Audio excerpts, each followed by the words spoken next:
Sir வாஸ்து அப்படினாலே ஈசானி வந்து ரொம்ப முக்கியம் அப்படின்னு சொல்றாங்க. நிறைய பேர் அதை பத்தி சொல்லிக்கிட்டு இருக்காங்க. ஸோ ஈசானியுடைய முக்கியத்துவங்கள் பத்தி கொஞ்சம் சொல்லுங்களேன். அதாவது அது தவறான விஷயங்களை பண்ணி அந்த குடும்பத்தில் இருக்கிறவங்களையும் பல இன்னலுக்கு உள்ளாக்கி பல விஷயங்களையும் செய்யும். அதனால் வாஸ்து சாஸ்திர பிரகாரம் இருந்தால் அந்த நபர்களுக்கு நல்ல டெவலப்மெண்ட் ஆகி அந்த வீடியே வந்துட்டு சில பேர் வந்து வாங்குற அளவுக்கு செய்துவிடும். சொர்க்கம் என்பது நம்ம வீடு தான். நம்ம கட்ட போடுற வீட்டில் நம்ம வாழ்கிற வாழ்க்கையில் அன்பாக மகிழ்ச்சியாக நோய் நொடி இல்லாமல் எல்லாருடைய அரவணைப்போடு பாசத்தோடு வாழ்கிறோம் பாருங்கள். அந்த பாசம் எங்கே கிடைக்கிறதுனா வீடு வீடு வீடு.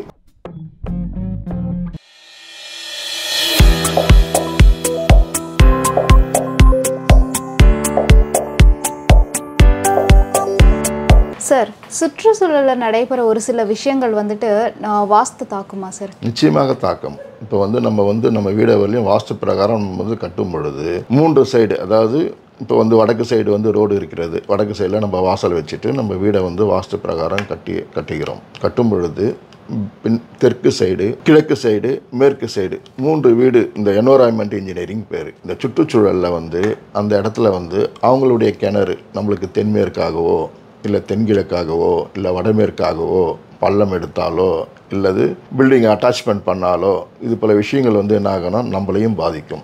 அதனால் வந்து நம்ம வாஸ்து பிரகாரம் வீடு கட்டிட்டு காம்பவுண்டு வால் போடுவது மிக மிக முக்கியமாகும். இந்த காம்பவுண்டு வால் தான் வந்து அரணா நின்று அந்த கெட்ட சக்திகள் வருகிறதோ அதையெல்லாம் தடுத்து நிறுத்தி நம்மளுக்கு நல்ல சக்தியை உயிரோட்டம் கொடுத்து நம்மளை பாதுகாப்பது காம்பவுண்டு வால் ஆகும். சார் இப்போ வந்து ஒரு குடும்பம் ஒரு வீட்டுக்கு வாடகை வீட்டுக்கு போகிறாங்கன்னு வச்சுக்கோங்களேன். அந்த வீடு வந்து வாஸ்து பிரகாரம் இல்லை அப்படின்னா அந்த ப்ராப்ளம் வந்துட்டு அந்த வீடு கட்டின ஓனருக்கு வருமா இல்லை அங்கே குடி போகிற மக்களுக்கு வருமா சார்? இது வந்து குடி போகிற மக்களுக்கு தான் வரும். அங்கே யார் வசிக்கிறாங்களோ, அதாவது வந்து என் வீடு சொந்த வீடு கிடையாதுங்க, என் ஊரில் இருக்குதுங்க எங்கள் சொந்த வீடு, இது வாடகை வீடு தான், இங்கே வந்து வாஸ்து சாஸ்திரம் நான் பார்க்க முடியாதுங்க, ஆனால் அது டிஃபெக்ட் இருக்குது அப்படின்னு சொல்லுவாங்க சில பேர். ஆனால் அந்த சில பேர் சொல்கிறதும் யார் அங்கே வசிக்கிறாங்களோ அவங்கள வந்துட்டு அந்த வீட்டில் வந்து நல்லது கெட்டது என்ன மாதிரி அட்மாஸ்பியர் இருக்கிறதோ அதை அந்த வீட்டில் வாழக்கூடிய நபர்களை நல்லதுன்னா நல்லது செய்யும், கெட்டதுன்னா கெட்டது செய்யும். அதனால் வந்து ஹவுஸ் ஓனரை பாதிக்கும் என்பது இதனால் பாதிக்கப்பட சொல்ல ஹவுஸ் ஓனருக்கு சின்ன சின்ன விஷயங்கள் காதுக்கு போக சொல்ல இது வந்து இது போல் ஆச்சுங்க கொண்டதுன்ட்டு நெகட்டிவாக வந்து பேச சொல்லும். அவருக்கு இது போல் சின்ன சின்ன விஷயங்கள் வந்து சொல்லுவாங்களே தவிர முக்கியமாக பாதிக்கப்படுவது யாருன்னா இங்கு யார் குடியிருக்கிறார்களோ வாடகை வீடுகளில் இருக்கிறவங்களுக்கு நிச்சயமாக பாதிக்கும். Okay sir. அப்போ வந்து ஹவுஸ் ஓனர் வீடு வாடகை விடுறது வந்து எந்த முறையில் சார் இருக்கணும், வாஸ்து படி என்ன மாதிரி இருக்கணும்? அவருக்கு வந்து இப்போ அவர் வாழ்ந்தாருன்னா தான் ரொம்ப பாதிப்புக்குள் உள்ளாகும். இவங்களுக்கு அவங்க வாழலை, அவங்க வெளியே இருக்கிறாங்க, வாஸ்து பிரகாரம் வீட்டில் இருக்கிறாங்கன்னா அங்கே பாதிப்பு இருக்காது. இந்த பாதிப்பு வந்துட்டு வாடகை இருக்கிறவங்களுக்கு நிச்சயமாக தாக்கம். அதனால் சின்ன சின்ன விஷயங்கள் வந்து அவர்கிட்ட போகும், அது போல் சொல்லுவாங்க, அதனால் நெகட்டிவாக சொல்லுவாங்க. அது வந்து அவங்க பூர்வீக நிலம் இல்லைனாலுமே அது அவங்க கட்டின சொந்த மனை இல்லைனாலுமே வந்து அங்கே குடியிருந்தாலே குடியிருக்கிறவங்கள தான் பாதிக்கும். லீஸுக்கு எடுக்கிறது, வாடகை குடி போடுறது, இது போல் பல விஷயங்கள் வந்துட்டு எந்த இடம் என்ன அமைப்பில் இருக்குது அந்த வாஸ்து சாஸ்திரத்துக்கு முரணான அமைப்பு இருந்தால் அந்த நபர்களை தாக்கும்.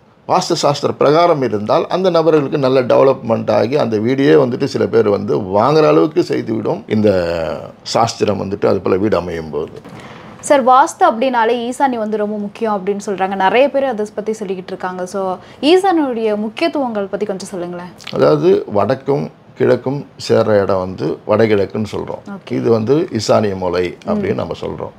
இந்த ஈசானிய மூலையில் வந்து நார்த் போல் சவுத் போல் இது ரெண்டும் சொல்ல தான் மேக்னெட்டிக் போல் உண்டாகுது. அது எங்கே வருதுன்னா வடக்கில் வடகிழக்கில் வந்து மேக்னெட்டிக் போல் உருவாகுது.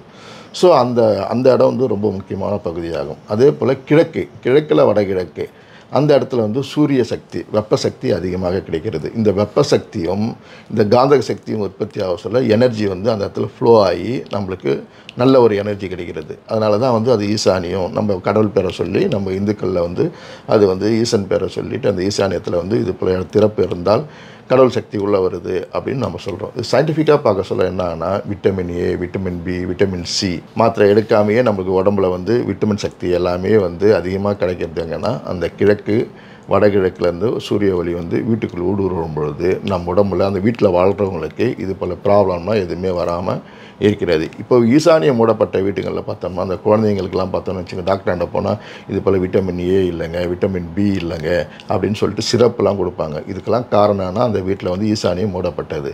அந்த சூரிய ஒளி தடைப்படும் பொழுது வீட்டில் வந்து பார்த்தோம்னா ஒரு குடும்பத்திலேயே பார்த்தீங்கன்னு வச்சுக்கோங்க, ஃப்ளாட்லாம் பார்த்தீங்கன்னா கிழக்கில் வந்து பொது சுவராக இருக்கும். அந்த பொது சுவரில் இருக்கிறவங்க வீட்டுகளில் பார்க்க சொல்ல குழந்தைக்கு கண்ணாடி போடுவாங்க, அப்பா அம்மாவும் கண்ணாடி போட்டிருப்பாங்க. இதெல்லாம் ஒரு வீட்டில் 4 பேரும் கண்ணாடி போட்டிருப்பாங்க. இதுக்கு காரணம் என்னென்னா சூரிய ஒளி கிழக்கு சைடில் வரலை. நிச்சயமாக இது வந்து இங்கேருந்தே நம்ம சொல்லலாம். அதுபோல் வீடுகளில் வந்து ஆராய்ந்து பார்த்தீங்கன்னா இந்த சூரிய ஒளி கிழக்கு சைட்லேருந்து வடகிழக்கு சைட்லேருந்து சூரிய ஒளி வராத வீட்டுங்களில் தான் கண்ணாடி போட வேண்டிய சூழ்நிலைக்கு தள்ளப்படும். இது காரணம் இந்த கான்ட்ராக்சுவலிட்டி விட்டமின் சத்து வரலை, அதனால் தலைவலி உண்டாகும். இந்த ஒற்றை தலைவலி, இரட்டை தலைவலி உருவாவது எல்லாமே வந்துட்டு இந்த கிழக்கு சைடு சூரிய ஒளியில். அதனால தான் அந்த காலத்துலேருந்து சூரிய ஒளி கிழக்கு சைட்லேருந்து வீட்டுக்கு ஊடுருவணும். அதே போல் குழந்தைங்களுக்கு வந்துட்டு இந்த ஆயில் பாத்லாம் குழந்தைங்களுக்கு சின்ன வயசுலேருந்து அது 3 மாதம் 4 மாதம் அந்த குழந்தைங்களுக்கெல்லாம் ஆயில் பாத் பண்ணிவிட்டு அந்த சூரிய ஒளியில் காலையில் தான் காமிப்பாங்க. அந்த ஈசானியத்தில் அவ்வளோ சக்தி இருக்கனால தான் நம்ம வந்து அந்த ஈசானியத்தை மறைமுகமாக, அதாவது சாமி பேரை சொல்லி இந்த இடம் வந்து சுத்தமாக இருக்கணும், இந்த இடத்துல வந்துட்டு அதிகமாக காலி இடம் இருக்கணும், இந்த இடத்துல அதிகமான விண்டோ வரணும், டோர் வரணும், அந்த இடத்துல சுத்தப்படுத்தணும். இந்த டோர் எதுக்காக வைக்கிறாங்கன்னா காலையில் எழுந்த உடனே சுத்தப்படுத்தினா அந்த குப்பை கூலங்கள்லாம் சுத்தப்படுத்தின உடனே அந்த இடத்துல வந்து காலையில் வந்து சூரிய ஒளி வர சொல்ல அந்த இதமான சூரிய ஒளி காலையில் வந்து பாருங்கள் 6 o'clockலேருந்து ஒரு 7:30 8 o'clock வரக்கூடிய இதமான சூரிய ஒளி ஊடுருவ சொல்லும். அந்த சக்திகளுடைய அலைகள் வந்துட்டு வீட்டில் வந்து அப்படியே பரவ சொல்லும். நம்மளுக்கு ஹெல்த்து நல்லாயிருக்கும், மனசு நல்லாயிருக்கும், எண்ணங்கள் நல்லாயிருக்கும், நோய் நொடிகள் இருக்காது, கிருமிகள்லாம் அழிக்கிறதுனால நம்மளுக்கு இந்த கிருமி வந்து தாக்காது. அந்த நோய்லேருந்து நம்ம வந்து வெளியே வந்து ஆரோக்கியமாக இருப்பாங்க. சார், வாஸ்துல வந்து உச்ச நீச்சங்கள் அதை பற்றி நிறையவே பேசுகிறாங்க இல்லையா? ஸோ நிறைய மக்களுக்கு வந்து அதை பற்றின புரிதல் இல்லாமல் இருக்குது. ஸோ அதை பற்றி கொஞ்சம் சொல்லுங்களேன். அதாவது வந்து நம்ம உலகத்தில் வந்துட்டு பார்த்தோம்னா பிரபஞ்ச சக்தி எடுத்துக்கினாலும் சரி, எந்த ஒரு சக்தியை எடுத்துக்கினாலும் ஒவ்வொரு விசைக்கும் எதிர் விசை உண்டு. ஈக்குவல், ரெண்டுமே 50% 50%. ஸோ அதில் வந்துட்டு இந்த வாஸ்துல வந்து என்ன பண்ணுறோன்னா உச்சமான அதாவது பாசிட்டிவ் எனர்ஜி எங்கெங்கெல்லாம் வருதோ அந்த எனர்ஜியை வந்து அதிகமாக வந்து கொடுத்து அந்த எனர்ஜியை வந்து உள்ளுக்குள்ளே ஊடுருவறதுக்கும், நெகட்டிவாக உள்ள எனர்ஜி அதாவது நீச்ச பகுதி அந்த இடத்துங்களில் என்ன பண்ணுறோன்னா ரூமாக போட்டு தடுத்து அந்த இடத்த வந்து கட் பண்ணுறோம். அந்த நீச்சங்கள் வர பகுதியிலேருந்து காற்றும் சூரிய ஒளியும் வந்துட்டு தடுத்து நிறுத்தி அந்த ரூமாக ஆக்கிட்டு மற்ற இடம் அதாவது ஓப்பன் பிளேஸ்னால் இப்போ வந்து ஹால்ன்றது ஓப்பன், அந்த இடத்துல வந்து உச்சப்பகுதியில் வரக்கூடிய கதிர் அலைகளை ஊடுருவ செய்து இது யூட்டிலைஸ் பண்ணி அதிகமாக வந்துட்டு உச்சப்பகுதியில் வந்துட்டு அதிகமான கதிர் அலைகளை உற்பத்தி பண்ணுறதுனால நம்மளுடைய செயல்பாடுகள் நல்லா இருக்கும். இந்த நீச்ச பகுதியை நம்ம அடக்கி ஆள்றோம். அதனால் வந்து இதில் வந்து உச்சம் நீச்சங்கள் என்று 2 விஷயத்தை வந்து வாஸ்துல வந்து உட்புகுத்தி அதை வந்து நம்ம வந்து ஒரு டிராயிங் போட்டு எந்த இடத்துக்கு எப்படி பண்ணணுன்றது ஸ்ட்ரக்சரை உருவாக்குவது தான் இந்த வாஸ்து சாஸ்திரத்தில் உச்ச நீச்சங்களை பற்றி சொல்வது. Okay sir. சார், இப்போ பார்த்தீங்கன்னா பொதுவாக கிராமங்களில் வந்து பெரும்பாலும் வந்து 2 நுழைவாயில் மனையெல்லாம் அமைக்கிறாங்க வீட்டுக்கு. ஸோ இப்போ வந்து அது பெரும்பாலும் குறைஞ்சிருச்சு அப்படின்னே சொல்லலாம். ஸோ அது 2 வாசல் வைக்கிறதுக்கான ரீசன், 2 வாசல் வைக்கிறது ரொம்ப நல்லது. அது எப்படின்னா அந்த காலத்தில் வந்து ஒரு 30-40 வருஷத்துக்கு முன்னே பார்த்தோம்னா கிராமத்துங்கள் எல்லா இடத்துலையும் பார்த்தோம்னா 2 வாசல்கள் இருக்கும். ஒன்று அதாவது நேராக இருக்கும், அதாவது பின்வாசல் முன்வாசல்னு சொல்லுவாங்க. அந்த வாசல் வைக்கும்பொழுது அவங்க எப்பயுமே அந்த வீடுகளில் சென்ட்ரு பண்ணிட்டு தான் 2 வாசலும் இருக்கும். ஸோ அது வந்துட்டு நல்லதும் இருக்குது கெட்டதும் இருக்குது. இப்போ வந்துட்டு கிழக்கு சைடில் வந்து சூரிய ஒளி, கிழக்கு சைடில் ரோடு வருது அப்படின்னா கிழக்கு சைடில் சூரிய ஒளி வர்றதும் மேற்கு சைடில் சூரிய ஒளி வர்றதும் 2 வந்து என்னாங்கன்னா அந்த வீடு கட்டும் அமைப்பில் வந்து 2 செட்பேக்கில் வந்துட்டு ஈக்குவலாக கொடுத்தாங்கன்னா அது நல்லதை செய்யும். இந்த செட்பேக்கில் வந்துட்டு வெஸ்ட் சைடில் வந்து அதிகமான சூரிய ஒளியும் காற்றும் வெளிச்சமும் வராப்போல் வந்து அதிக காலி இடம் விட்டாங்கன்னா கிழக்கு சைடில் இருக்கிற சூரிய ஒளியுடைய அந்த அகலமும் இந்த அகலத்தையும் கணக்கிட்டு அதில் வந்து நல்லது கெட்டது இருக்குது. அதனால் ஒரு வீட்டில் வந்துட்டு உச்ச வாசல் வைக்கும் பொழுது இன்னொரு இடத்துல வந்து மூடப்பட்டு இருக்கும் பொழுது நீச்ச வாசல் வைக்கும்போது இது 2 யூட்டிலைஸ் பண்ணிவிட்டு நம்மளுக்கு நல்லது கெட்டது 2த்தையும் வந்து டியூன் பண்ணுது.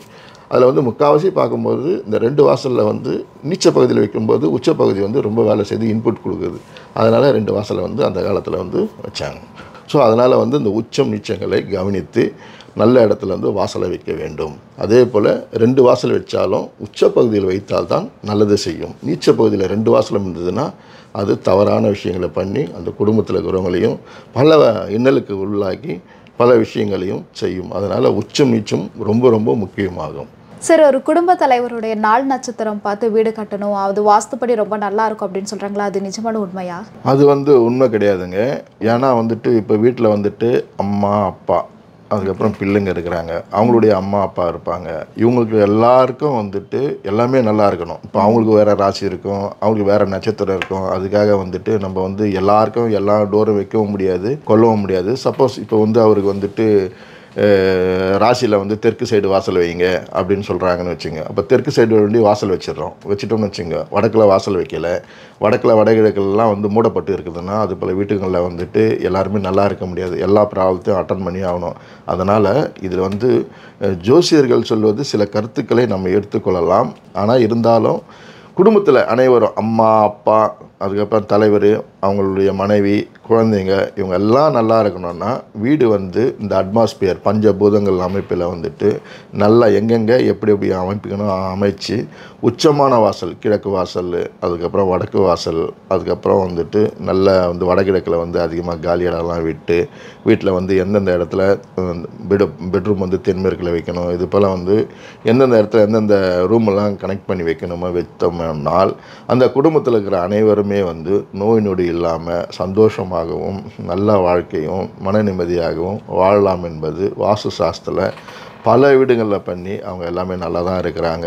அதுபோல் வந்து இந்த ராசி பார்த்து நட்சத்திரம் பார்த்து ஒருத்தருடைய இதை வச்சு நம்ம பண்ணுவது அது வந்து தவறான விஷயமாகும். அதனால் குடும்பத்தில் இருக்கிறவங்களுடைய மகிழ்ச்சி அதாவது இன்பம் எங்கே இருக்குதுன்னா சொர்க்கத்தில் இருக்குதுன்னு எல்லாம் சொல்லுவாங்க. சொர்க்கம் என்பது நம்ம வீடு தான். நம்ம கட்டப்போடுற வீட்டில் நம்ம வாழ்கிற வாழ்க்கையில் அன்பாக மகிழ்ச்சியாக நோய் நொடி இல்லாமல் எல்லாருடைய அரவணைப்போடு பாசத்தோடு வாழ்கிறோம் பாருங்கள். அந்த பாசம் எங்கே கிடைக்கிறதுனா வீடு வீடு வீடு. அந்த வீடு வாஸ்து பிரகாரம் பண்ணும் பொழுது அது பல விஷயங்கள் நிச்சயமாக மனநிறைவோடு கிடைக்குது என்பதை பல வீடுகளில் வந்து நம்ம வந்து அதுபோல் சண்டை சச்சரவு உள்ள வீட்டையே வந்து ஆல்ட்ரேஷன் பண்ண பிறகு அவங்களுடைய எல்லாம் வந்து ஒருத்தருக்குள்ளே ஒருத்தர் சேர்ந்து மகிழ்ச்சியாக இருப்பதும் புது வீடு கட்டும் பொழுது நம்ம செய்த பிளானை வந்து கரெக்டாக போட்டு அதை அமைப்பை வந்து அமைக்கும் பொழுதும் அவர்களுக்கு எல்லாமே வந்து வீட்டில் எல்லாரும் அரவணைப்போடு இருக்கிறாங்க. ஸோ அது வீட்டில் வந்துட்டு இது போல் விஷயங்கள் அடங்கி இருக்கனால இந்த ராசி நட்சத்திரம் பார்த்து வீடு கட்டணும்னா இது போல் அமைப்பை வந்து நம்மளால் கட்ட முடியாது. ஸோ அதனால் எல்லோரும் நல்லா இருக்கணும்னா இது போல் வாஸ்து பிரகாரம் கட்டும் பொழுது எல்லாமே நல்லா இருப்பாங்க. Okay sir, thanks. வாஸ்து சம்மந்தப்பட்ட கேள்விகளுக்கெல்லாம் ரொம்பவே சூப்பராக பதில் சொன்னீங்க. கேட்ட கேள்வியும் தாண்டி நிறைய விரிவான விவரங்களை கொடுத்ததுக்கு ரொம்பவே நன்றி சார். ரொம்ப நன்றி மேடம். வாஸ்து சம்மந்தப்பட்ட நிறைய கேள்விகளை நாம் இன்னைக்கு கேட்டு தெரிஞ்சுக்கிட்டோம். இதே மாதிரி உங்களுக்கும் வாஸ்து சம்மந்தப்பட்ட கேள்விகள் இருந்தால் மறக்காமல் கமெண்ட் பண்ணுங்கள். வணக்கம்.